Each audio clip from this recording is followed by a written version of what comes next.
not only what's happening in your immediate world, but kind of zoom out one or two layers whenever you're looking at, let's say, a new product development, or even thinking about. So I think like the adjacency piece is, I think, an important one, because let's say, if I don't know what's happening, or I don't have a good pulse on what's happening in some of those adjacent categories, I might be missing the chance for, let's say, an easy innovation, or I might be missing a trend or a fad that I could capitalize on in my executions.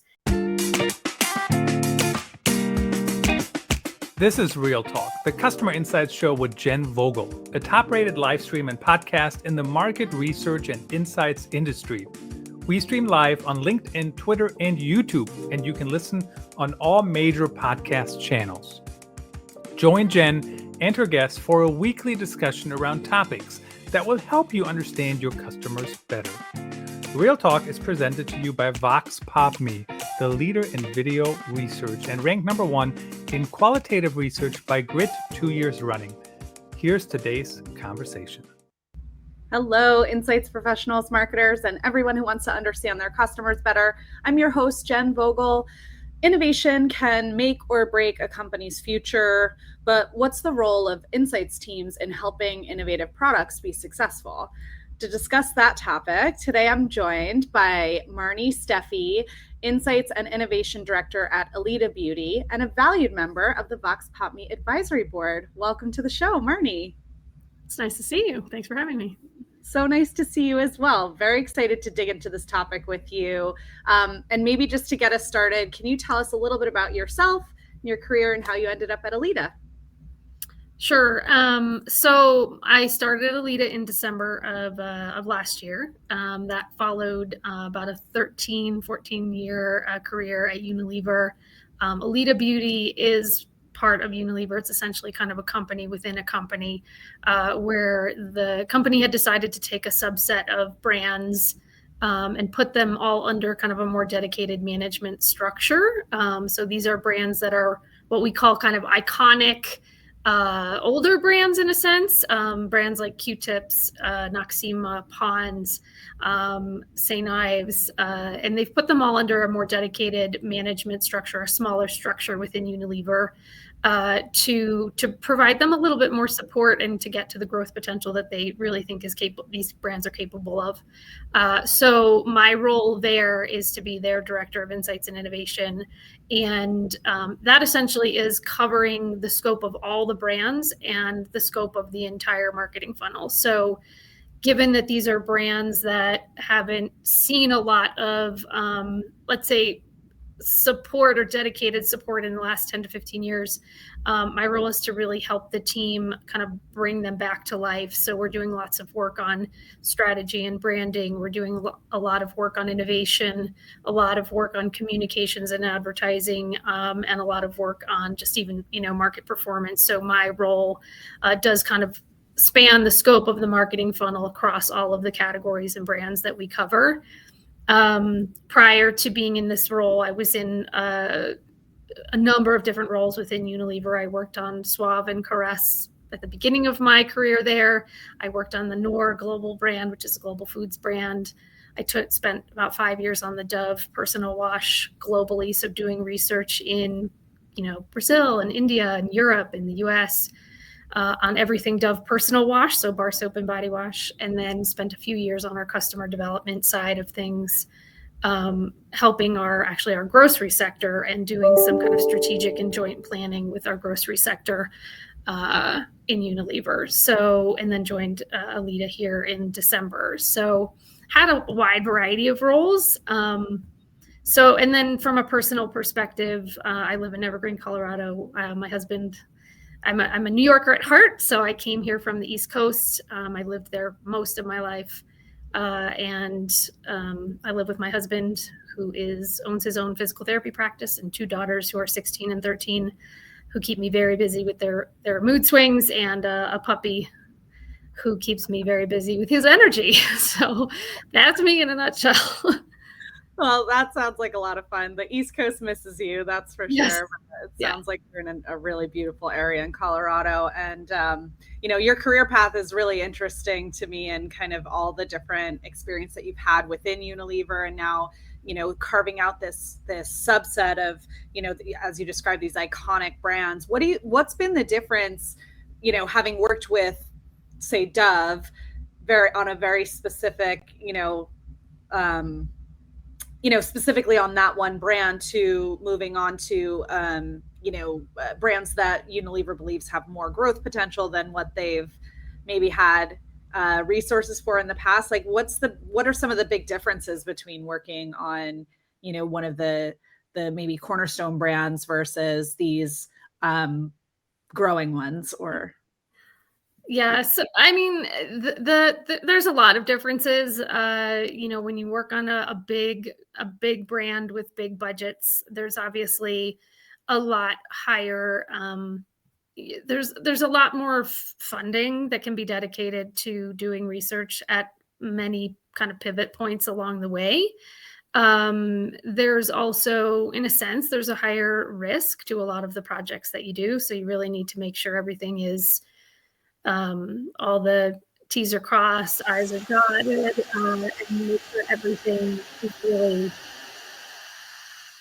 really buttoned up. On brands that generally tend to have a little bit less support, or have had a little bit less support, you have to work in a little bit more of an agile way. So one of the things that we are doing within Elida is trying to find ways to kind of do everything, not everything, but some things a little bit differently, or a little bit faster and a little bit more agile. And so we're kind of exploring a wide range of tools to use for research that that are a little bit, let's say, more experimental. But given the budget, that there's kind of some budget constraints, we need to look at things a little bit differently and do things a little bit differently. So there's definitely a difference in working on, a bigger brand that has more funding behind it, but higher risk, versus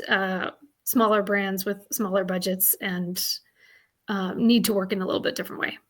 Sure. It's always so interesting to me how, any innovation teams that are working maybe with smaller budgets or a little bit scrappier do have that freedom to be a bit more experimental.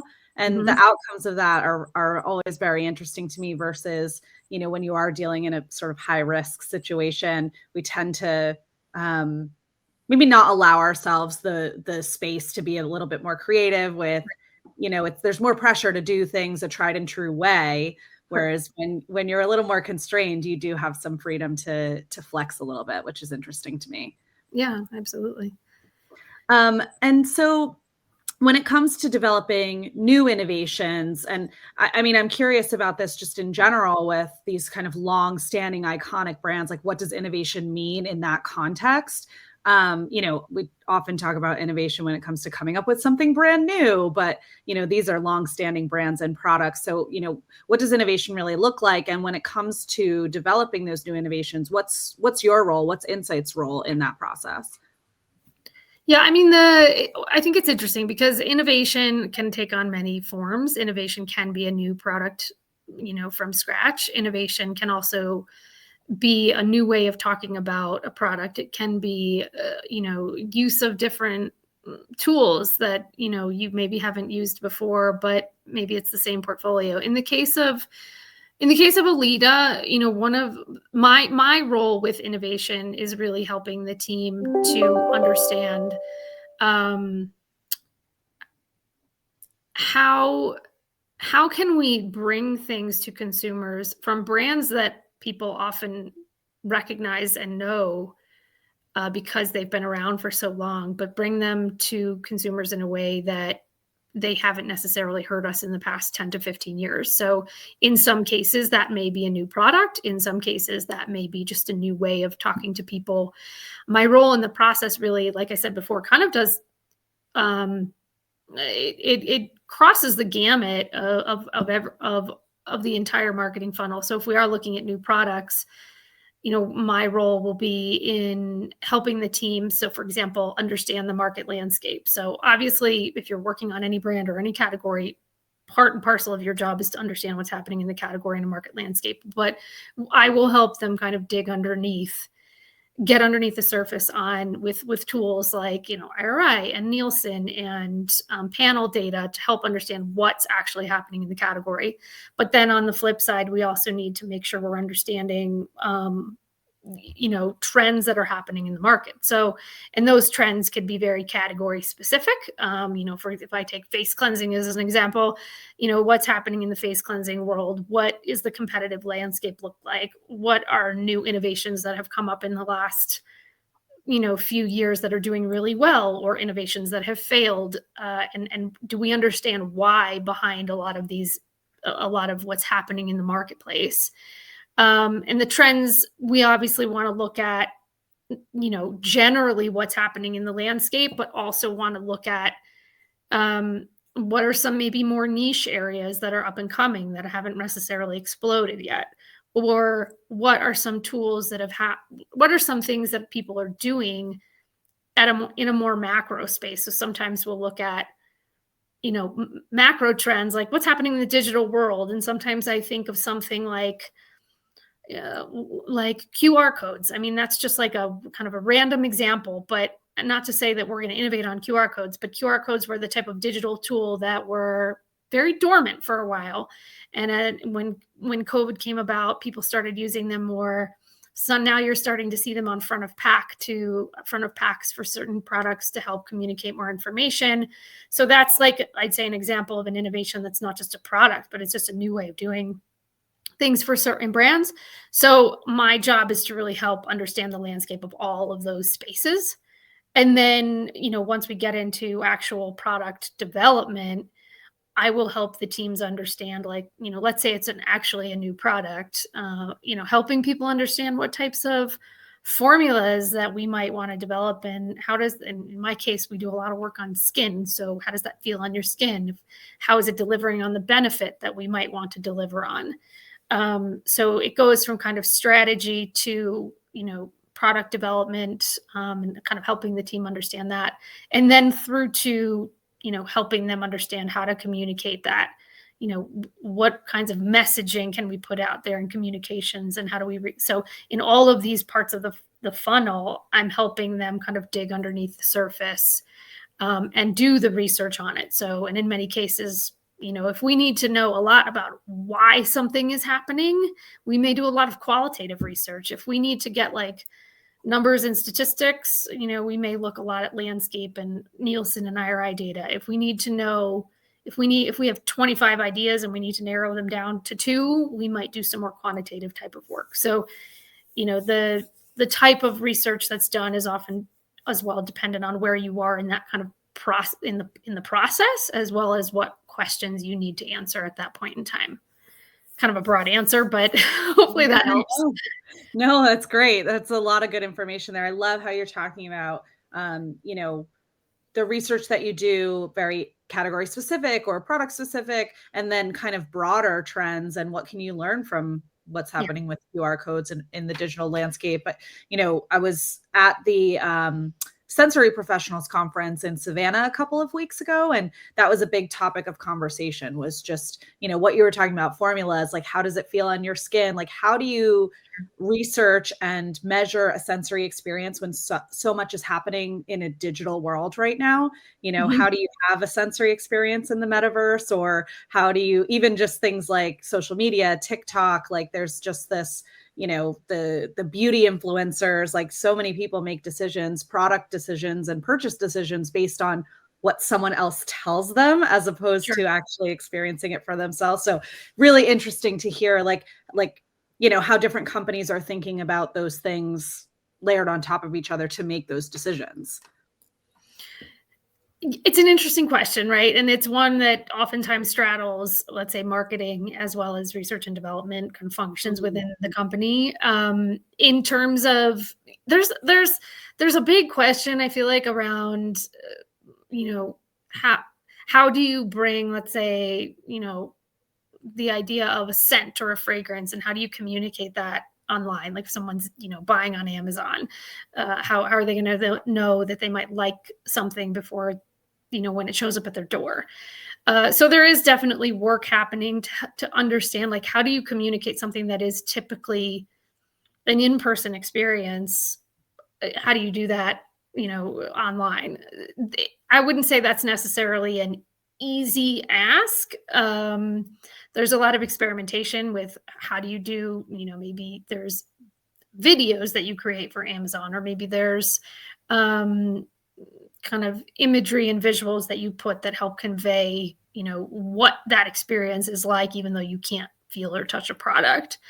The other thing is, like, on kind of more of an upfront level, certainly you want to do the due diligence if you are creating a new product to understand, you have to know what benefit you want to deliver to somebody. So for example, if I take facial cleansing, and this is just making this up, this isn't necessarily anything we're like a specific example, but if I want to deliver a benefit of, reducing redness on your face, for example, I need to know what kinds of formats I might want to look at. Maybe I want to look at a cooling gel, or maybe I want to look at maybe we need to understand, you need to go in with the understanding and knowledge of what types of ingredients are going to deliver the benefits that you want somebody to experience. And then you might have 3 or 4 or 5 ways to develop that product. And you want to make sure that you're getting some consumer feedback along the way on, once you're developing, formulas, like how do people experience them actually before they go to market. So in an ideal world, you do some of that upfront work, and then you figure out, okay, we know how people are talking about this. And so then how do we communicate how people are talking about this, both in store and potentially in an online environment if people are buying online. We've also heard a lot of people are, particularly in personal care, they want to go back in stores, and a lot of people will, for example, go in and do a little feeling and touching around in store and then might buy it online. So there's also that aspect of things where it's not always, oh, I'm buying online or I'm buying in the store. There's often a mix of what's happening there. You're doing research online, or you're buying in the store, or you're experiencing it in the store and then you're buying it online because it's cheaper on Amazon or something. There's a lot of trading off in terms of those channels and how people are, that kind of path to purchase in a sense. And it's not a one size fits all. It really does depend on the product. And then there's also an experimental, like how much people are willing to experiment with buying something online. They oftentimes people have a limit with how much they're going to spend on a new product online without having any sort of experience with it before in stores. Yeah, that's so true. And it is true. Like as soon as in store, like test products came back, yeah. I was like thrilled, right? You just need to like touch it, but not everybody shops that way. But it's just super interesting how that's shifting in the way people think about these types of products and how they get their information. Yep. How can the types of insights that you're talking about help your companies make good decisions when they're creating new innovations, whether that be product or positioning or anything that you've mentioned? Well, I think the one thing that's really, I would say, is actually the hardest part of my role as an insights person is actually getting to the insight. And I think one thing that I oftentimes want to caution people on is just, what is your definition of an insight? So I will oftentimes hear people say, like, give a data point, and a data point is being labeled as an insight. And I think it's really important to always remember that a data point is not necessarily an insight. Usually there's a lot of data that goes into potentially creating an insight or informing an insight. But I think to kind of get at a lot of an insight that's a nugget, that's what I would say is almost like an emotionally relevant truth, is different than saying, giving me a statistic on a category. So if you were to say something like, and I'm again making up these numbers because these aren't numbers that are probably real, but 50% of hair care products are sulfate free. I'm just making that up. Okay, like what does that tell me? Does that tell me that I should innovate in sulfate free shampoo? Not necessarily. Now, if you then take a statement that, and again, I'm just kind of making this up, and this is just maybe something relevant to me, but if I am washing my hair, I want to see the bubbles and feel the lather in my hair. And if I don't see the bubbles and feel the lather in my hair, I don't feel like my hair is washed or my hair is clean.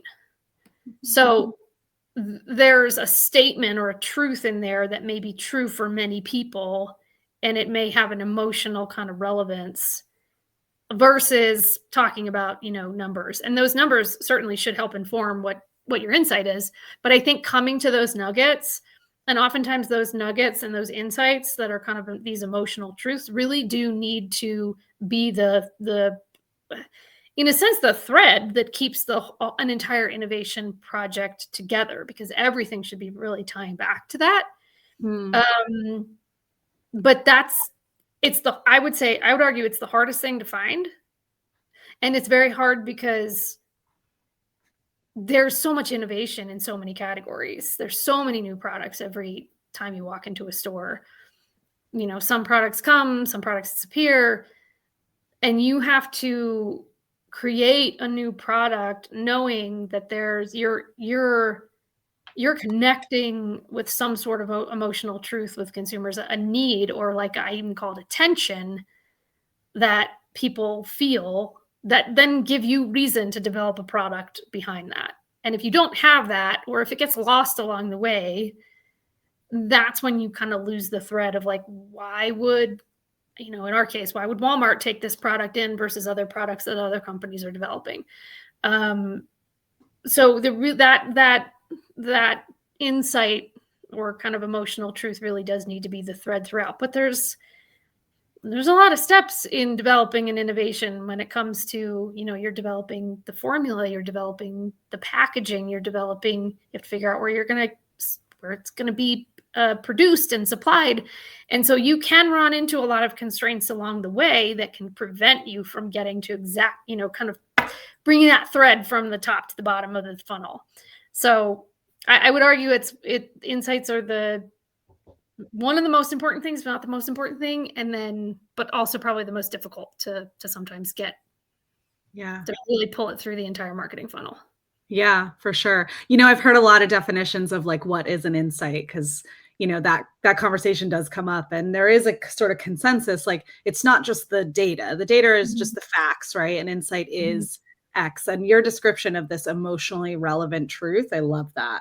And sort of how you talk about that. I'm curious, is that like, is that something you discover along the way in the early stages of your insights? Or are you, do you have a hypothesis going into it? Like, hey, we want to know how people feel about the bubbles in their hair. And then you're searching for that, or, chicken and egg, I guess.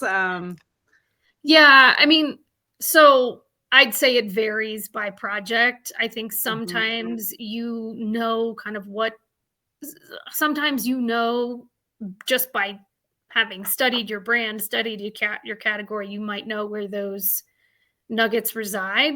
But I would say more often than not, you kind of have to keep your eye out for them and keep looking for them, because sometimes they're big, bold, revolutionary changes, and sometimes they're kind of more small and nuanced. And so you might be hitting on something that is not just staring you in the face all the time, if that makes sense. Totally makes sense. Yeah. I mean, I think that's probably the hardest, is to find that more subtle truth as you describe it. And what are some examples, just in general, it doesn't have to be specific to beauty category, of products that you think are good innovation? So there's a lot. I mean, there's a lot that are good. There's a lot that are bad. I'd say, a lot of innovation fails, as probably a lot of people on this know. So if I think of like beauty and personal care, there's one product actually that our company does make, the Bedhead brand. It makes something called a hair stick. I don't know if you're familiar with it. But it is kind of, I think, based on one of those more subtle nuances. So it is essentially a product that it's in a little cartridge, and it's a hair wax, and you just kind of put it on your hair so it tames the flyaways. So it's something that it's kind of in a portable type of container. And I would say it's one of those that is a little bit more of a subtle insight, in the sense that a lot of people have issues with like kind of flyaways on their hair that they want to take care of on a, they might, be at a party and their flyaways are starting to get away from them and they want to address them right then and there. And so they can pull something out of their purse or whatever. So that one's just, I think, an interesting example of a product it's addressing a need that a lot of people, like attention and a need that a lot of people have with their hair. But it's not necessarily built around like, oh, I have really oily hair, for example. It's a smaller and more nuanced insight around flyaways. I think of other ones where something like I was recently, this is just a personal example, where I was recently going shopping for fall sweaters because I hadn't been shopping in like 3 years. And I went into Macy's. I never go into Macy's, but I went into Macy's and I found this one sweater that was like spot on for me because it fit my body type really well. It was super, super warm, but also like it was wool, but it was a soft wool. So the material was great. But the biggest thing that caught me was the color scheme. So the color scheme was navy blue and light gray, which is one of my favorite color schemes. And I tried it on. I was like, okay, I'm definitely getting this. And then I was like, well, if it comes in different other color schemes that I like, I'll buy like 3 of them because that's something I do. If I, find something I really like and I can find it in 3 colors, I'll buy it in 3 colors because I like it that much. But then I went back out onto the floor after I tried it on, and they did have other sweaters there in different colors, the same sweater in different color schemes, but I didn't like any of the other color schemes. So in my mind, the insight there was like, okay, were they purposefully going after clothing color combinations that were more niche? Because the other combinations just were really ugly to me. But I did think to myself, well, if they had more broadly appealing color combinations, maybe that they could have gotten the triple the sale.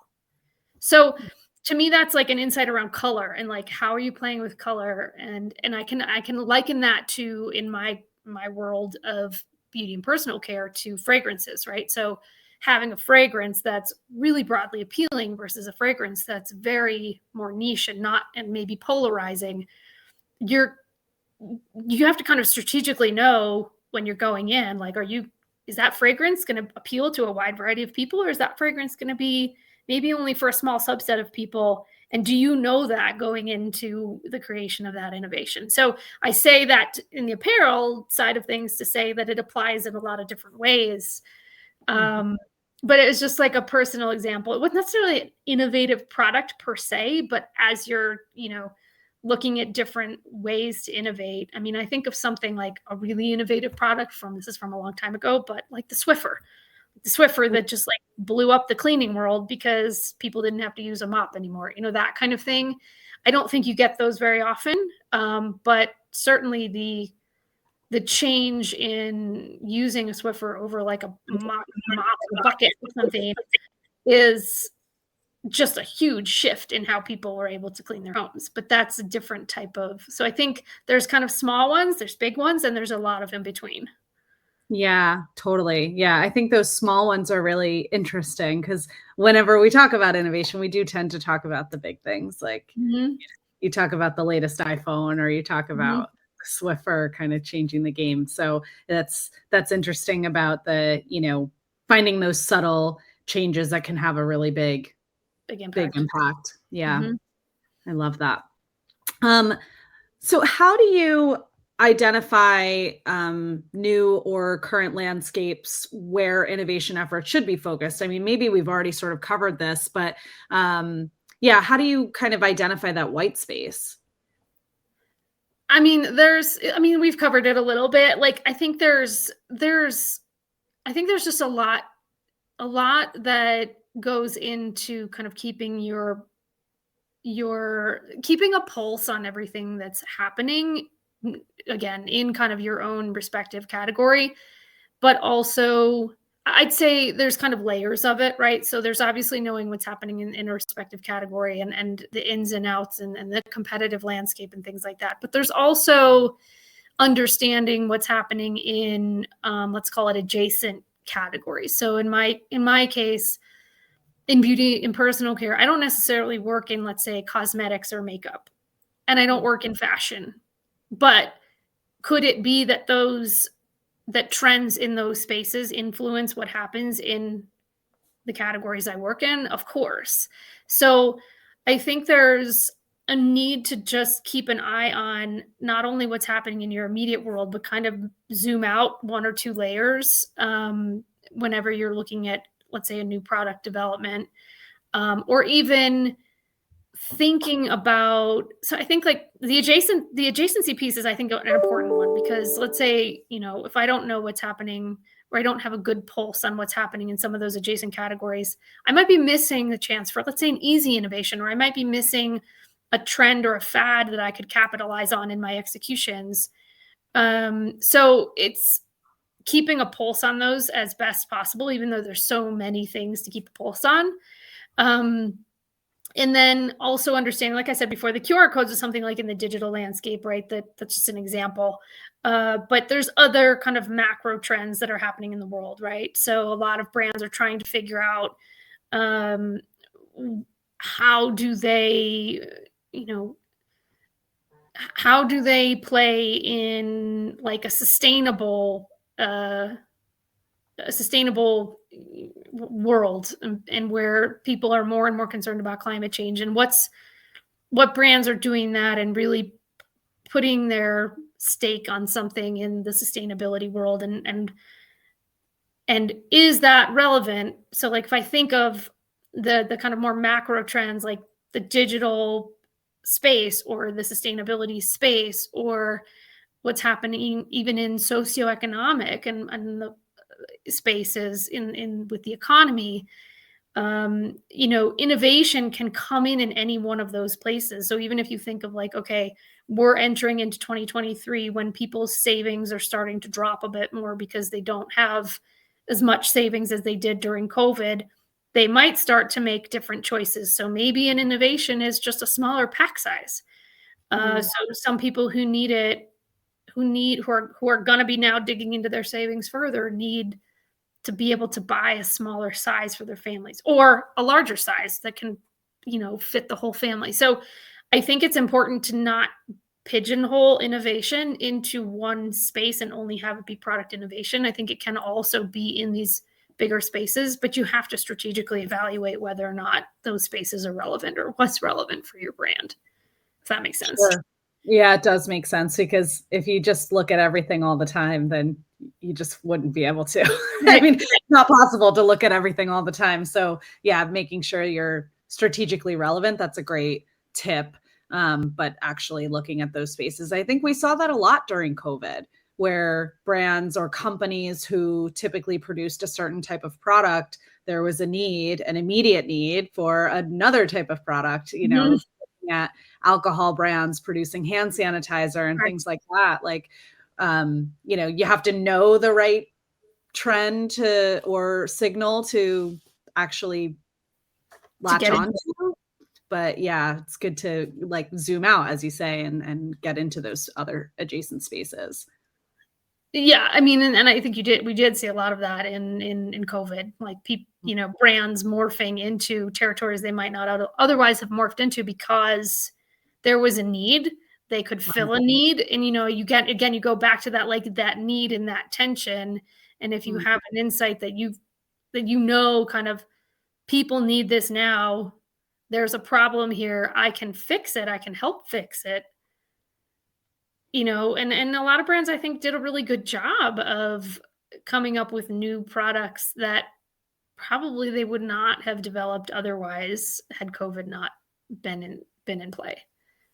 Yeah, totally. Yeah, we saw so much of that, which is just really interesting. I'd love to have been a fly on the wall in some of those meetings where those decisions were made. I'm sure it wasn't easy to embark on a pivot like that, but So earlier you talked a little bit about, when to use qual, when to use kind of Nielsen IRI data, when to use quant, things like that. At what point, when you're in the innovation life cycle, do you recommend actually talking to customers or consumers?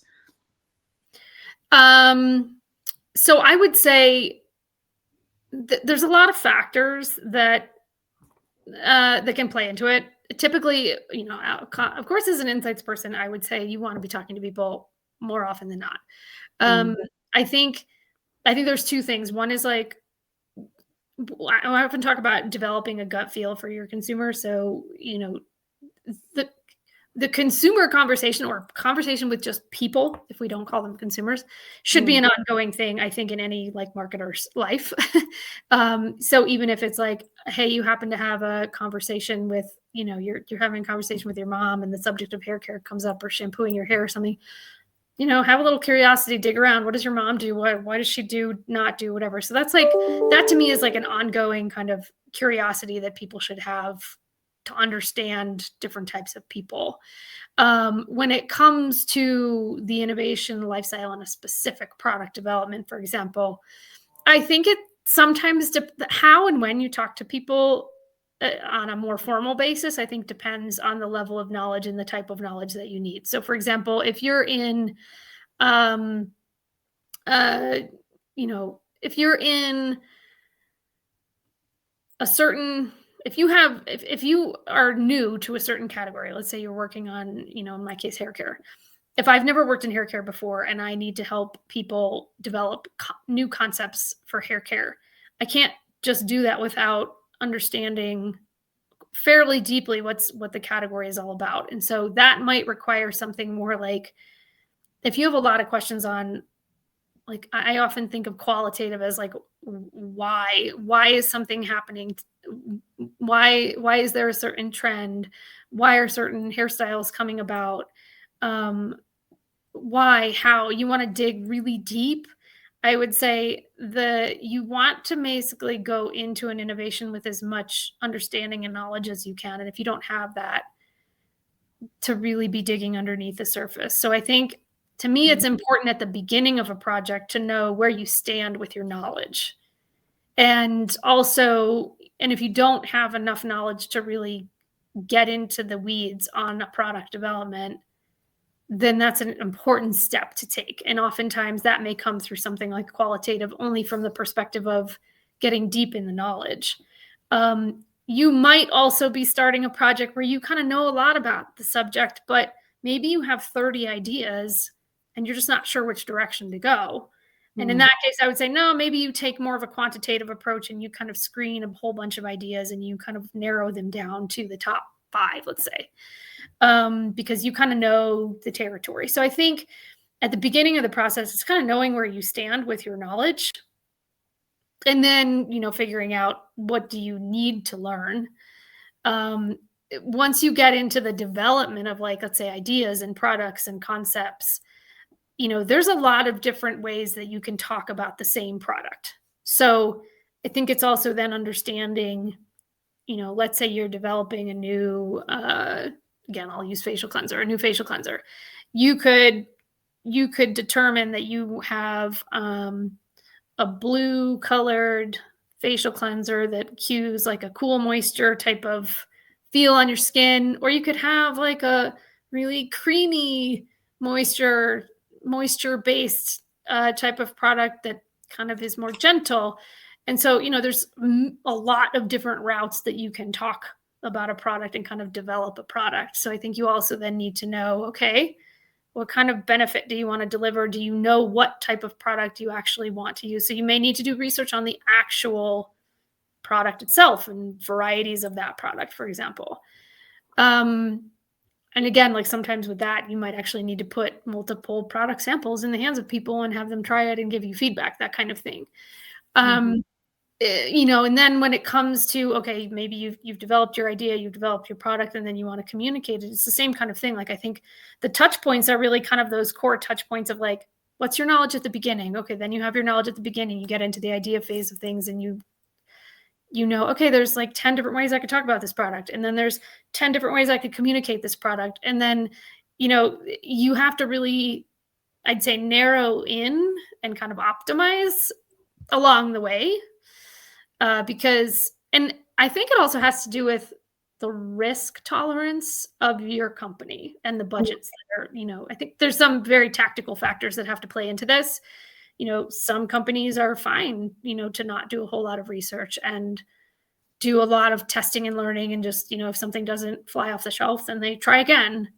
Some companies are more, like I said before, risk averse, and want to do a lot of the knowledge gathering along the way, and have a little bit less, let's say, tolerance for just doing something based on whatever knowledge they have at the time. So I think it also depends on, the resource and budget that, and the kind of risk profile and risk tolerance that a company has. I would argue that the more you develop that gut feel in any situation, with any consumer, whether it's family, friends, your core consumers, your loyal consumers, your light buyers, you need to do a little bit of all of that. But, I'd say in an ideal world, you kind of do there's kind of 4 or 5 touch points along the way, but that's going to flex depending on what company you work for and all the different factors that I just mentioned.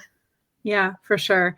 I love the description of the gut feel too. It just gives you a good baseline so that when you do, either conduct a study or sit face to face with someone, you can dig a lot deeper. How do you translate that gut feel to other members of your team that maybe are not in insights? Do you feel like that's your job to kind of share that curiosity, or, do they have to be developing that themselves? No, I mean, we do a little bit of both, right? So there's certainly pieces that I bring to the team. If we do custom research, that's usually run through our team, but we are also taking steps to make people in our company more, quite frankly, more self-sufficient in this space. We are, we have a partnership with you, so we use Voxpopme all the time. Our entire marketing team is trained on it, so they know to go into the platform, and if they have questions, they've been trained on it. They know how to use it. They can reach out to people. So, platforms like a Voxpopme, they can use on their own. But there's also, to me, I think one of the big, what can be a big hurdle in some companies, not all companies, is having the support of the entire team and the entire management. So in our case, I think I'm in a very good spot because our CEO, our CMO, everybody is on board that the consumer has to come first. And so that can sometimes companies say that, but don't do it. And then I feel like in our case, our company is saying it and doing it. So I've had direct interaction with our CEO and our CMO and our entire marketing team, bringing them along on consumer immersions. When there are presentations at any point in the, let's say, product innovation cycle, the expectation is already built in that there will be consumer feedback shown and presented. And so the consumer, part of what, again, I think as an insights person can be a difficult role is making people aware of how important that feedback is. I think my role has been made a little bit easier because it's already a built-in expectation. But if it's not there within a company, I think it's probably on the insights team to-do list in a sense to try and make that a top priority. So that makes sense. I think I love hearing about companies that are talking the talk and walking the walk, because it's true that a lot of companies say, we're about the consumer first, but it's always exciting to see that actually play out in practice and have, this senior leadership actually really care about the insights and even participate in it in some cases. And I just always love to hear when insights professionals are sharing the capabilities outside of the teams. Yeah.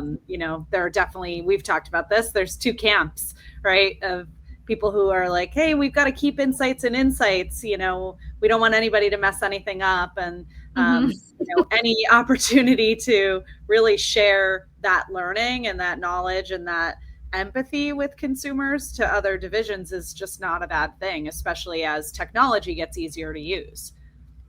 Yeah, I mean, I think that's a critical piece, right? Like, I think there's definitely a historical, at least in my case, probably a historical perspective that, I've been in this industry for a while now. And, I think when I first started, it was kind of more,